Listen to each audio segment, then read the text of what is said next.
நம்ம மீனா அப்பத்தா சேனலை முதல் தடவை பார்க்குறவங்க சப்ஸ்கிரைப் பண்ணுங்கள், பக்கத்தில் இருக்க பெல் பட்டனை அழுத்துங்க.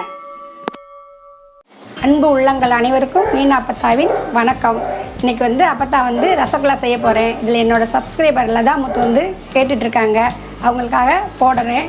வாங்க வீடியோக்குள்ளே போய் பார்க்கலாம். Full cream milk 2 1/2 litre packet எடுத்திருக்கேன். இந்த பாலில் செய்யும்போது குவான்டிட்டி அதிகமாக கிடைக்கும். நல்லா ரசகுல்லாவும் ஸ்பாஞ்ச் மாதிரி சாஃப்டாக வரும். நடு பத்தாச்சாப்பா பாலில் தண்ணி ஊற்றாமல் காய்ச்சுங்க. 2 சின்ன லெமன் ஜூஸ் எடுத்து வச்சுருக்கேன். இதில் கொஞ்சம் தண்ணி கலந்துக்கலாம்ப்பா. பால் இது திரைக்கணும். இது வினிகர் இருந்தால் வினிகர் போட்டுக்கலாம். வினிகர் இல்லைன்னா நமக்கு லெமன் ஜூஸ் ரொம்ப பெஸ்ட்டு. கொஞ்சம் டக்குன்னு ஊற்றுறத விட கொஞ்சம் தண்ணி கலந்து ஊற்றுனோம்னா கொஞ்சம் மெதுவாக திரைக்கலாம். டக்குன்னு ஊற்றினோம்னா கட்டி உடனே இது பண்ணும். கொஞ்சம் கொஞ்சமாக ஊற்றி நம்ம அந்த பாலை திரைச்சிக்கலாம். இது நல்லா மேலே பொங்கட்டும், நல்லா மேலே காஞ்சி வரட்டும்.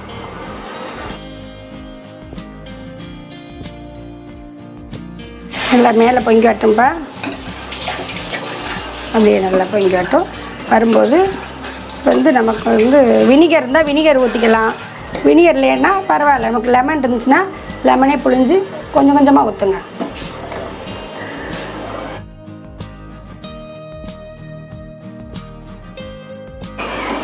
அடி பிடிக்காமல் பார்த்துக்கணும். சிம்மில் வச்சுக்கோங்கப்பா அடுப்பை.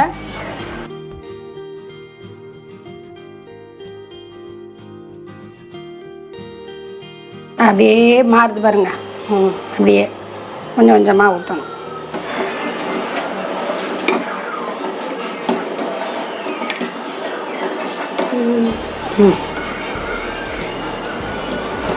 நல்லா நல்லா இதாகிடுச்சு. இப்போ நம்ம மாறிச்சு பாருங்க, தண்ணி தனியாக பிரிஞ்சிருச்சு. இப்போ இதை வடிகட்டிக்கிடுவோம்.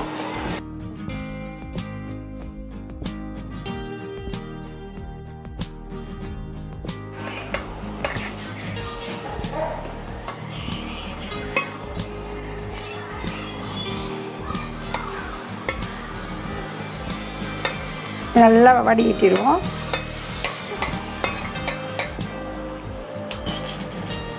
தண்ணி வடிகட்டும். தண்ணியை ஊற்றணும்ப்பா. ஜில்லு வாட்ரு. நல்லா ஏன்னா இந்த லெமன் வாடையெல்லாம் போகணும், இந்த புளிப்பு தன்மையெல்லாம். அப்போ தான் ரசகுல்லா நல்லா டேஸ்ட்டாக இருக்கும். நல்லா சுத்தமாக 2-3 வாட்டிக்கு நல்லா அலசிடணும்.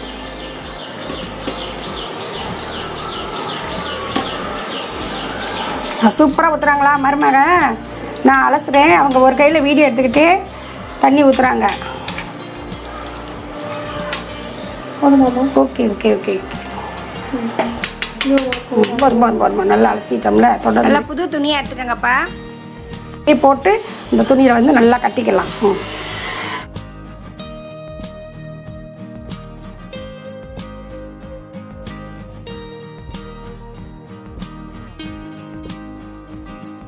நல்லா புளிஞ்சிட்டு அந்த இதில் கொஞ்சம் நேரம் இருக்கட்டும். ஒரு 30 நிமிஷம் தண்ணி வடியட்டும்.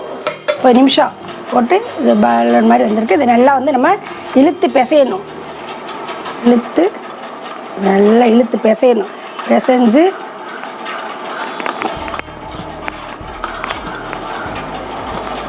ஒரு டீஸ்பூன் அளவுக்கு மைதா எடுத்துக்கிறேன். இது கோட்டிங்காக, உடையாமல் வர்றதுக்காக. நல்லா பிசையணும். தேய்ச்சி பிசைங்க. முந்தியெல்லாம் ஹோட்டலில் தான் சாப்பிடுவோம் வாங்கி, கடைகளில். இப்போ எல்லாமே விதவிதமாக வீட்டிலே செஞ்சு சாப்பிட்லாம்.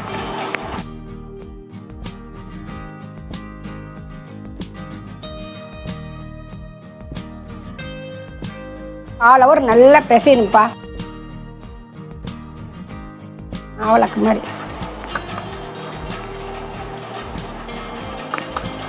நல்லா 1/4 மணி நேரம் 15 நிமிஷம் பிசைஞ்சாச்சுப்பா. நல்லா பிசையணும். நல்லா இந்த பக்கம் நல்லா பிசைஞ்சிட்டோம்னா நம்ம உருண்டை போட்டுக்கலாம். உருண்டை விரியாமல் காட்டுவோம்.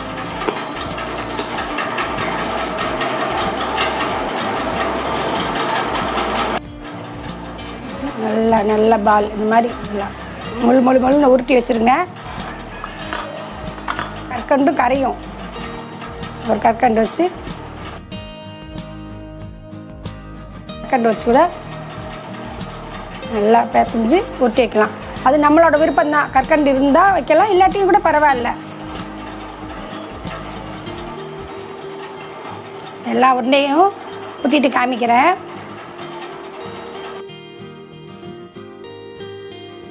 பாருங்க, நல்லா முழுன்னு வந்துருச்சா? பாருங்கள், இதில் எத்தனை உருண்டைப்பா இருக்குது?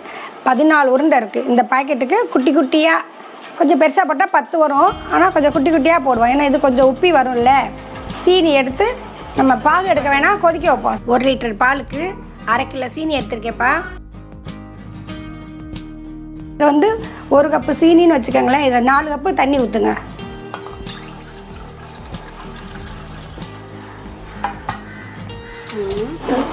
ஒன்று 4 கப்பு ஊற்றுங்கப்பா. அளந்துக்கங்க, கரெக்டாக இருக்கும் பக்குவம்.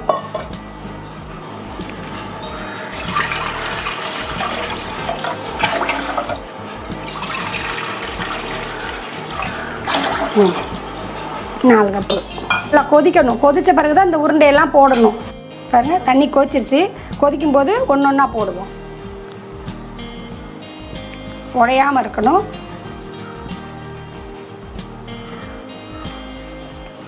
சும்மா தண்ணி வந்து சிறப்பு மாதிரி இருந்தால் போகிறோம். பாகு பதமெல்லாம் வேண்டாம்.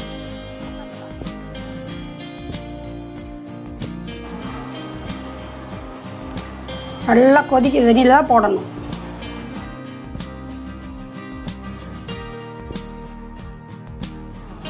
ஒரு 5 மினிட்ஸ் வந்து கையிலே கொதிக்கட்டும். கையில கொதிக்கட்டும். ஒரு 5 நிமிஷம் ஆகட்டும். ஆயிடுச்சுப்பா.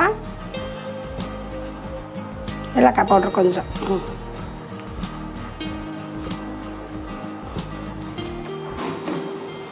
வந்து இது 10 நிமிஷம் வந்து சிம்மில் இருக்கட்டும். 10 நிமிஷம் ஆயிடுச்சுப்பா. ஸ்லோ பண்ணி அடுப்பு ஆஃப் பண்ணிடுறோம். ஆஃப் பண்ணிவிட்டு வந்து திறக்கிறோம். நல்லா ஊறி உடையாமல் வந்திருக்கா? சூப்பர். 4 ஹவர் ஊற வச்சோன்னா நல்லா டேஸ்ட்டாக இருக்கும். கொஞ்சம் ஆறவும் நான் எடுத்து காமிக்கிறேன்.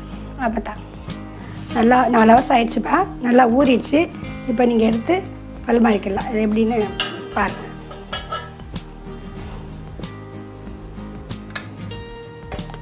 குட்டி குட்டியாக போட்டாலும் குண்டு குண்டாக வந்திருக்கு பாருங்கள்.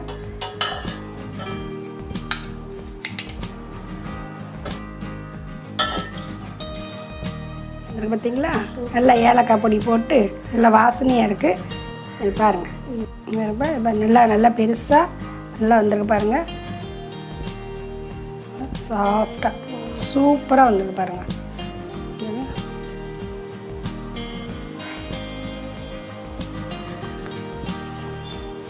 அதே மாதிரி நீங்கள் செய்து சாப்பிட்டுட்டு அப்பத்தாக்கு கமெண்ட்ஸ் கொடுங்க. அதுக்கப்புறம் அடுத்த வீடியோவில் சந்திப்போம். பாய்.